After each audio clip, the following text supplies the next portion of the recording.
Next up is Mariano Molina. His design firm has 70 people in Jersey City and New York. They've done many large projects, both in New Jersey and in New York City, large scale. He's going to talk about the more commercial and municipal projects that he's worked on, and some of the buildings that he's designed and seen to completion.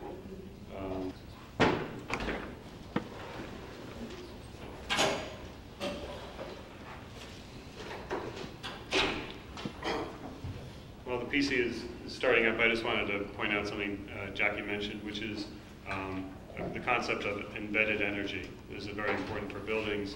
In the construction of a building or renovations of buildings, you're putting in materials, and creating those materials costs a huge amount of energy. So it's companies like Mariano's that see that this is done as cost effectively and also as sustainably as possible. I have to say that I was fortunate that this morning I got lost a little bit, getting into finding the building.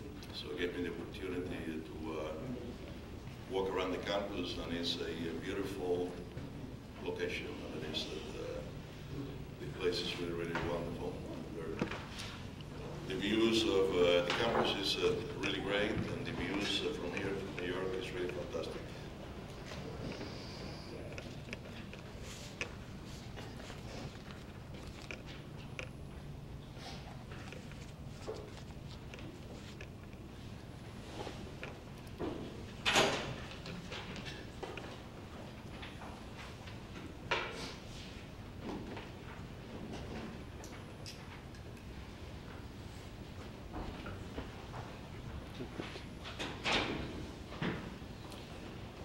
Well, I'm setting this up, let me just say that my name is Mariano Molina. I'm the founder of MDM Consulting Engineers. It's a company that I consider to be a boutique kind of engineering company. Our desire was engineering excellence rather than financial issues. And we have done some projects that have been really very significant. Two of them that I really love very much was the modernization of Yankee Stadium. Originally, it was one of my jobs. One of the things that is fascinating, I don't know whether you are aware of that, there was the baseball bat. That is a place where everybody gathers. The baseball bat actually is not only a baseball bat, it houses the chimney of the boilers, the emergency generators, and fresh air intakes, and whatever.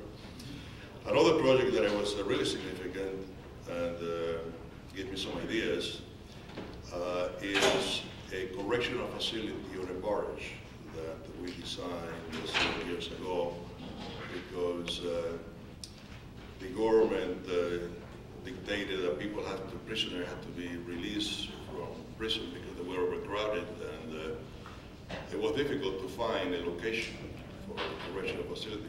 Nobody really wanted to have a correctional facilities. Yeah. Mariano, I'm just going to move the mic closer to you. Oh, you cannot hear? Yeah, just I'm not sure which one is actually working. So, we decided to construct a correctional facility on a barge, which houses about 5,000 people, and it's being located or anchored just in front of LaGuardia Airport. And it gave me some ideas about Obama, what is he going to do with the prisoners in Guantanamo Bay. And I said, well, why don't they build another barge and put it any place, anywhere, and they won't have any problem with people.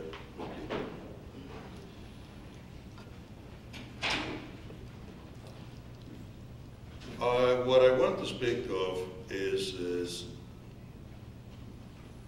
this is one of our projects that is a green building design, and actually this project has won several awards. I've been receiving an award by the U.S. Department of Education as the best urban school in the year 2008. And the reason for that is a very green building design. And it has an atrium.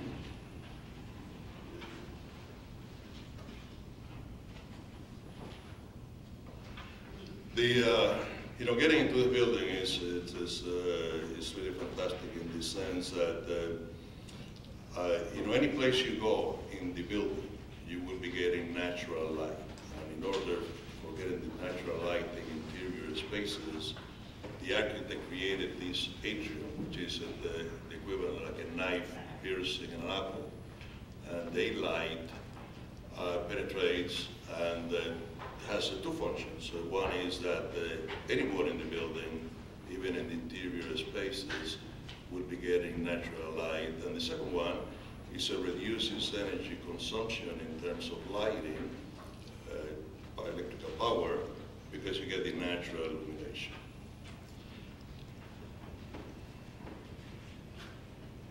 One of the most significant aspects of the project, and I took the liberty of making a drawing because, we engineers, we have been accused of intimidating people with drawings, and people say, well, what is it, and why do I care about piping and ductwork and whatever? So this in here represents the design concept of this one particular project, and incidentally, this project from an engineering side won a Design Excellence Award. And the design concept is being adopted by the School Construction Authority in New York as the design for all engineers to follow.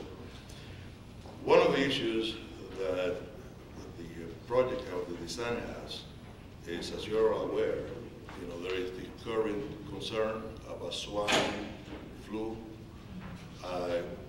One of the aspects of this particular project is that the air that is being supplied to each one of the classrooms is never really recirculated to any other classroom. In other words, there is a ventilation system dedicated only to the health of the occupant of the space. And whatever air is being supplied to any particular classroom is just being exhausted without being recirculated into any other space. This, naturally, minimizes the possibility of spreading, germs or respiratory disease, from one classroom to the other. Then, in addition to the health aspect of the project, the ventilation air that is being supplied to the space is, when it's exhausted, the heat from the exhaust air is being recaptured and used to preheat the fresh air intake so that you minimize the amount of energy consumption. One of the largest amount of energy consumption item in one particular building is the ventilation. By code, you have to supply 15 cubic feet per minute of air for each one of the occupants. 15 cubic feet per air, as you will understand, like a shoebox is about a square foot, cubic foot. So you have to provide of the outside air the equivalent of 15 shoeboxes of outside air per person every minute. So recapturing the air is really, really, really important. Another aspect of the energy reduction was the use of carbon dioxide detectors in places of assembly. As you are aware, a place like this, right now we have many occupants, and there will be other times that there will be just a few people. So, if you later on have any questions, I'll be very pleased to give it any answer. So, thank you very much.